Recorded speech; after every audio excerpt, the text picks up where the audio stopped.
রমাদান মুবারক। আজকে আমরা এবারের রমাদান ইন্সপিরেশনের প্রতিদিন একটি ভালো কাজের যে কাজটি নিয়ে আলোচনা করব সেটি হচ্ছে কোরআন তেলাওয়াত করা। আমরা সবাই জানি কোরআন তেলাওয়াত অত্যন্ত গুরুত্বপূর্ণ। আমরা সব মুসলমানই জীবনে কখনো না কখনো প্রতিদিন করতে না পারলেও কোরআন তেলাওয়াত আমরা করে থাকি। ইভেন কেউ মারা গেলে অ্যাটলিস্ট যে তার জন্য হলেও আমরা কোরআন তেলাওয়াত করে থাকি, যদিও আমরা অন্য সময় না পাই।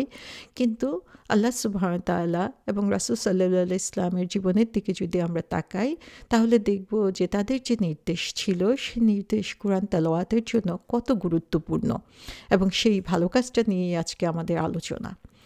আল্লাহ সুবহানাহু ওয়া তাআলা রাসূল সাল্লাল্লাহু আলাইহি ইসলামের কাছে প্রথম যে ওহী নাজিল করেন, কোরআনের যে সূচনা হয়, সেই সূচনার প্রথম কথা কী ছিল? ইকরা বিসমি রাব্বিকাল্লাযী খালাক, পড়ো তোমার প্রভুর নামে যিনি তোমাকে সৃষ্টি করেছেন। আজকে আমরা কত কিছু নিয়ে ব্যস্ত থাকি, কত কাজ আমাদের, কিন্তু আমাদের সমস্ত কিছুর উৎস কী? আমাদের সৃষ্টি। আমাদেরকে যদি সৃষ্টি করা না হতো তাহলে আমরা কিন্তু এই এত নিয়ামত উপভোগ করার কোনো সুযোগ পেতাম না। আল্লাহ সুবহানাহু ওয়া তাআলা প্রথম যে কথাটা আমাদেরকে শেখাচ্ছেন সেটা হচ্ছে, এই যিনি তোমাদেরকে সৃষ্টি করেছেন তার নামে তোমরা কি করো? পড়ো। ইকরা। সো পড়া হচ্ছে আমাদের জন্য অত্যন্ত গুরুত্বপূর্ণ। জ্ঞান অর্জন করা হচ্ছে অত্যন্ত গুরুত্বপূর্ণ। এটা তিনি একবার বলেন নাই, প্রথম যে নাজিলকৃত সূরার তিনি 2 বার বলেছেন, ইকরা ওয়া রাব্বুকাল আকরাম, যে তোমার লর্ড যিনি হচ্ছেন তোমার রব, যে হচ্ছে সবচেয়ে বেশি জেনারাস, সবচেয়ে বেশি সম্মানিত, তার নামে পড়ো। তো সুবহানাল্লাহ, আমরা দেখি যে এই পড়া, জ্ঞান অর্জন করা কত গুরুত্বপূর্ণ। আর একজন মুসলমানের জ্ঞান অর্জন করার সবচেয়ে বড় উৎস সেটা হচ্ছে কোরআন। সো কোরআন পড়া, কোরআন থেকে জ্ঞান অর্জন করার কোনো বিকল্প আসলে আমাদের জীবনে নেই। তিরমিজি শরীফের হাদিসে এসেছে, যারা আল্লাহর বই থেকে একটা বর্ণ পড়ে তাহলে তার জন্য একটা ভালো কাজ লেখা হয়ে যাবে, এবং একটা ভালো কাজের জন্য কি হচ্ছে? 10 গুণ পর্যন্ত 10 গুণ সওয়াব সে পাচ্ছে। তার মানে একটা বর্ণ পড়লাম, বর্ণ পড়ার জন্য একটা ভালো কাজ হলো, সেটার জন্য আমার পুরস্কার হয়ে গেল 10 গুণ। এবং রাসূল সাল্লাল্লাহু আলাইহি সাল্লাম বলেছেন যে, আমি বলি নাই যে আলিফ লাম মিম ইজ এ লেটার। যেমন আমরা সূরা বাকারা যখন শুরু করি আলিফ লাম মিম দিয়ে শুরু করি, তিনি বলছেন যে এই পুরোটা মিলে একটা লেটার আমি বলি নাই, বরং আমি বলেছি আলিফ একটা লেটার, একটা বর্ণ, লাম একটা বর্ণ, এবং মিম একটা বর্ণ। তো সুবহানাল্লাহ, আমরা যদি এদিকেও চিন্তা করি তাহলেও দেখব যে আমরা আমাদের পুরস্কারের খাতাকে যদি বড় করতে চাই, তাহলে যত কোরআন রিসাইট করব, যত কোরআন তেলাওয়াত করব, প্রতিটা বর্ণের জন্য, প্রতিটা লেটারের জন্য, প্রতিটা হরফের জন্য আমরা কি পাচ্ছি? পুরস্কার পাচ্ছি। আর আমরা যখন পড়ি তখন তো একটা হরফ 2টা হরফ পড়ি না, তাই না? যে একটা করে আয়াত পড়িও, যদি প্রতিদিন যদি একটা আয়াতও আমি রেগুলারলি পড়ি, সেই আয়াতে যতগুলো হরফ রয়েছে সেগুলোর জন্য আমি সওয়াব পেয়ে যাচ্ছি। সুবহানাল্লাহ, যে এর চেয়ে সহজ উপায় আর কি হতে পারে আমার আমলনামাকে পুরস্কারের জন্য ভারী করতে।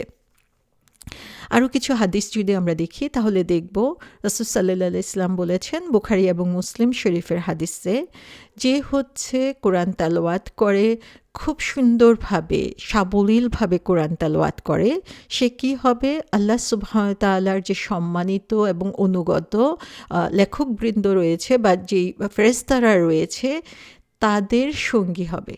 তো সুবহানাল্লাহ, যারা হচ্ছে কোরআন রিসাইট করবে, তেলাওয়াত করবে সুন্দর সাবলীলভাবে, তাদেরকে ফেরেশতাদের সাথে সঙ্গী বলা হচ্ছে সেখানে। এবং যে কোরআন তেলাওয়াত করবে কিন্তু করার সময় তার কাছে এটা একটু ডিফিকাল্ট মনে হয়, কোরআন পড়তে তার একটু কষ্ট হয়, কিন্তু সে তার সর্বোচ্চ চেষ্টা করে যায় কোরআন পড়ার জন্য, তার জন্য আল্লাহ সুবহানাহু ওয়া তাআলা 2টা পুরস্কার রেখে দিবেন। তা আমরা দেখি যে আমরা অনেক সময় কি চিন্তা করি যে আমার তাজবিদ ঠিক নাই, আমি কোরআন ফ্লুয়েন্টলি পড়তে পারি না, আমি কোরআন রিসাইট করলে সেটা সুর সুন্দর হয় না, তাহলে আমি কোরআন পড়ব না। কিন্তু এগুলো আসলে আমাদের জন্য একটা বাজে অজুহাত। কারণ হচ্ছে রাসূল সাল্লাল্লাহু আলাইহি ওয়াসাল্লাম বলে দিয়েছেন, যদি আমি সুন্দর পড়তে পারি সেটা তো অবশ্যই সম্মানের বিষয়, সেটা হচ্ছে আমি ফেরেশতাদের সঙ্গী হচ্ছি। আর যদি আমার কষ্ট হয় কিন্তু আমি আমার চেষ্টা চালিয়ে যাচ্ছি, তাহলে আমার জন্য ২টা পুরস্কার সেখানে লিখে দেওয়া হবে। তো সুবহানাল্লাহ, এখানেও কিন্তু আমি কষ্ট করে পড়ছি, কিন্তু তারপরেও আমার পুরস্কারের খাতা কিন্তু ভারী হয়ে যাচ্ছে। রাসূল সাল্লাল্লাহু আলাইহি ওয়াসাল্লাম আরও বলেছেন যে কোরআন হচ্ছে একজন সুপারিশকারী হবে, এবং কোরআনকে সুপারিশ করার পারমিশন দেওয়া হবে যারা হচ্ছে কোরআনকে সঠিকভাবে বিশ্বাস করে, যারা হচ্ছে কোরআনকে নিজের সামনে নিয়ে আসবে, অর্থাৎ কোরআন তার লিডিং পর্যায়ে থাকবে, কোরআনকে যে ফলো করেছে, আল্লাহ সুবহানাহু ওয়া তাআলা কোরআনকে তার সামনে হচ্ছে কি হচ্ছে কোরআন তাকে জান্নাতের দিকে নিয়ে যাবে। আর কোরআনকে যে পিছনে ফিরেছে, কোরআনকে অবহেলা করেছে, সে কি হবে, জাহান্নামের দিকে যাবে। তো এটা আমাদের জন্য একটা একদিকে খুশির, আর একদিকে হচ্ছে খুবই ভয়ঙ্কর একটা হাদিস আমাদের জন্য। কারণ হচ্ছে আমাদের ম্যাক্সিমাম মুসলিমের ঘরে কি দেখা যায়, যে সারা বছর কোরআনটাকে আমরা সুন্দর করে যত্ন করে গিলাফে মুড়ে একদম উপরের তাকে রেখে দেই সম্মান করে।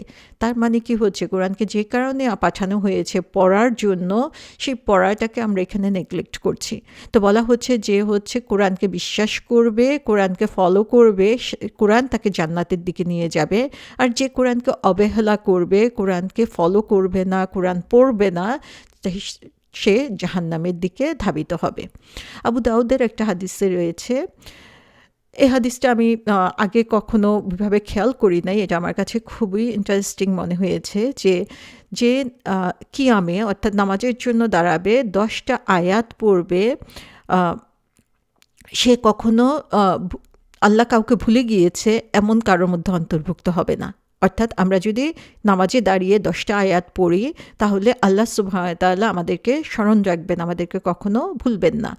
যে হচ্ছে 100টা আয়াত পড়বে নামাজে দাঁড়িয়ে, তাহলে তাকে আল্লাহ সুবহানাহু ওয়া তাআলা কি হচ্ছে একজন অনুগত, আন্তরিক, নিবেদিত বান্দা হিসাবে তাকে রেকর্ড করবেন। আর যে হচ্ছে 1000টা আয়াত পড়বে নামাজে দাঁড়িয়ে, সে হচ্ছে মুকান্তরিন, অর্থাৎ যারা হচ্ছে পাইল অফ গুড ডিডস, মানে ভালো কাজের বোঝা নিয়ে যারা হাজির হবে, তাদের মতো অবস্থা হবে। তো সুবহানাল্লাহ, এটা পড়ার পরে মনে হয়েছে যে আসলে আমরা নামাজে দাঁড়াই যখন, তখন কত তাড়াহুড়া করে নামাজ শেষ করে ফেলি, অথচ প্রত্যেকটা আয়াত পড়ার জন্য আল্লাহ সুবহানাহু ওয়া তাআলা কীভাবে সম্মানের উঁচু স্তরে নিয়ে যাওয়া হচ্ছে। এবং সেটার জন্য যেটা ইম্পর্টেন্ট, সেটা হচ্ছে কোরআনটাকে আমাদের শিখতে হবে, আসলে কোরআন পড়তে হবে, কোরআনকে জানতে হবে, এবং কোরআন মেমোরাইজেশনের কি গুরুত্ব, সেটাও আমরা পরবর্তীতে দেখতে পাবো ইনশাআল্লাহ। মুসলিম শরীফের একটা হাদিসে এসেছে, কোরআন পড়ো, কারণ অবশ্যই কোরআন সেই কিয়ামতের দিনে যখন হাশরের ময়দানে সবাই দাঁড়িয়ে থাকবে, যে কোরআনের সঙ্গী তার জন্য সে সুপারিশকারী হবে। তো কোরআনের সঙ্গী কি, যে হচ্ছে কোরআনকে সম্মান দেখিয়েছে, কোরআন পড়েছে, কোরআনকে ফলো করেছে, তারাই হচ্ছে কোরআনের সঙ্গী। সো রাসূল সাল্লাল্লাহু আলাইহি ওয়াসাল্লাম বলেছেন আমাদেরকে বেশি বেশি করে কোরআন পড়তে, তাহলে কোরআন আমাদের জন্য সুপারিশকারী হবে। আরেকটা হাদিসে এসেছে, আবু মুসা আল আশআরী রাদিয়াল্লাহু আনহু বর্ণনা করেছেন যে যে হচ্ছে কোরআন পড়ে, কোরআন যে রিসাইট করে সুন্দরভাবে, সে হচ্ছে এমন একটা ফলের মতো, যে ফলটা হচ্ছে যারা কোরআন রেগুলার রিসাইট করে, সে হচ্ছে এমন একটা ফল যেটা খেতেও মজা এবং সেটার গন্ধটাও সুন্দর, অর্থাৎ ভিতর এবং বাহির সব দিক থেকেই সে সুন্দর। আবার যে হচ্ছে কোরআন পড়ে না, সে হচ্ছে একটা খেজুরের মতো, যেটা হচ্ছে টেস্টি কিন্তু এটাতে কোনো স্মেল নাই।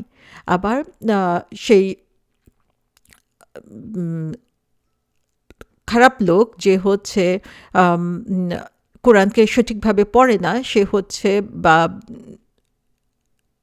Wicket person who recite the Quran is like Raihana. Raihana হচ্ছে একটা সুইট বাসিলের কথা বলা হচ্ছে, যেটা হচ্ছে স্মেল গুড করে কিন্তু সেটা টেস্ট হচ্ছে বিটার। এবং আরেকজন খারাপ লোকের কথা বলা হচ্ছে যে যে হচ্ছে কোরআন রিসাইট করে না, সে হচ্ছে এমন একটা ফলের মতো বা এমন একটা ইয়ের মতো, সৃষ্টির মতো, যেটা হচ্ছে খেতেও তিতা এবং তার কোনো গন্ধ নাই। অর্থাৎ আমরা দেখি যে যারা কোরআন পড়ে, কোরআন ফলো করে, এবং যারা কোরআন পড়েও না এবং ফলোও করে না, তাদের যেই ডিফারেন্সটা সেটা আমরা দেখতে পাচ্ছি যে একজনে হচ্ছে ইনসাইড আউট ভেরি গুড, আর একজনে হচ্ছে বাহির ভিতর সব দিক থেকেই তার হচ্ছে খারাপ। তাহলে এখান থেকে আমরা দেখতে পাচ্ছি যে কোরআন পড়া সেটা হচ্ছে আসলে খুবই গুরুত্বপূর্ণ একটা কাজ আমাদের জন্য। আমরা বুঝি বা না বুঝি, শুধু কোরআন রিসাইট করাই হচ্ছে আমাদের জন্য অত্যন্ত সোয়াবের একটা বিষয় হতে পারে।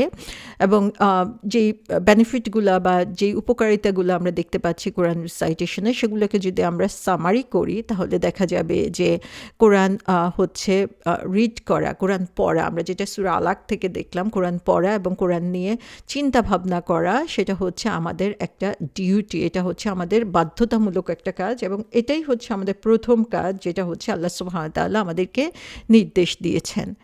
কাল কিয়ামতের দিনে যখন আমাদের কোনো সঙ্গী থাকবে না, তখন কোরআন তার সঙ্গী হবে যে কোরআনকে সঙ্গী করে নিয়েছিল। কোরআন আমাদের জন্য সুপারিশকারী হবে।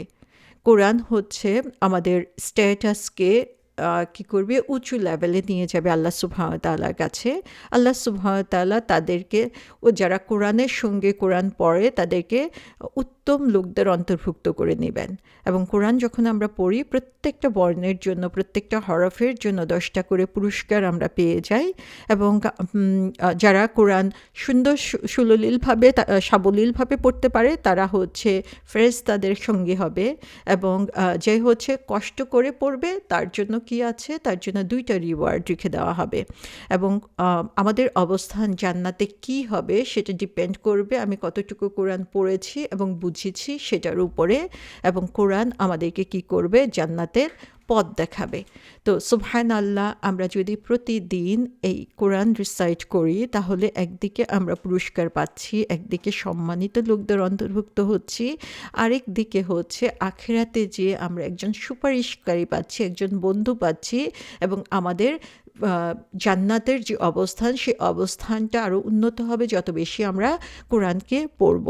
এটা শুধুমাত্র যে সোয়াব পাচ্ছি সেটাই না, বরং কোরআন রিসাইটেশন করার কারণে আমার হৃদয় পরিষ্কার হচ্ছে, অন্তরটা পরিষ্কার হচ্ছে, আল্লাহর সাথে আমি কমিউনিকেট করছি বেটার, এবং এভাবে আমি একজন ভালো মুসলিম হতে পারবো। আজকে দিনে সবচেয়ে দুঃখজনক যেটা, সেটা হচ্ছে যে আমাদের কোরআনের সাথে সেই রিলেশনটা নাই। কিন্তু একটা দিক ভালো, সেটা হচ্ছে রমাদান আসলে আমরা সবাই কোরআনের উপরে ফোকাস করি। তো এটাকে আমরা যেটা করতে পারি সেটা হচ্ছে রমাদানে আমরা এই হ্যাবিটটা তৈরি করব। রমাদানে হয়তোবা আমি প্রতিদিন 1 ঘন্টা করে কোরআন রিসাইট করতে পারবো, কিন্তু রমাদানের পরে যেহেতু আমাদের ব্যস্ততাও বেড়ে যায়, সে কারণে আমরা 1 ঘন্টার জায়গায় অ্যাটলিস্ট 15 মিনিটসও যদি আমরা প্রতিদিন কোরআন রিসাইট করতে পারি, তাহলে সেটা হচ্ছে আমাদের জন্য সুবর্ণ সুযোগ। কারণ রমাদানে শয়তানকে শৃঙ্খলাবদ্ধ করে রাখা হয়, এটাই সুযোগ আমার অভ্যাসকে নতুন করে সুন্দর করে গড়ে তোলার জন্য। সো প্রতিদিন আমরা যদি কোরআন পড়ি, একটু একটু করেও পড়ি, সেটা হচ্ছে আল্লাহ সুবহানাহু ওয়া তাআলার পছন্দনীয় আমল। এবং তার সাথে সাথে আমরা কি করছি, কোরআনের সাথে নিজের সম্পর্কটাকে আরও মজবুত করে নিতে পারছি, কোরআনকে আমাদের সঙ্গী করছি। এবং ইন রিটার্ন কোরআন কি করবে, কোরআন হাশরের ময়দানে আমাদেরকে তার সঙ্গী করে নেবে ইনশাআল্লাহ।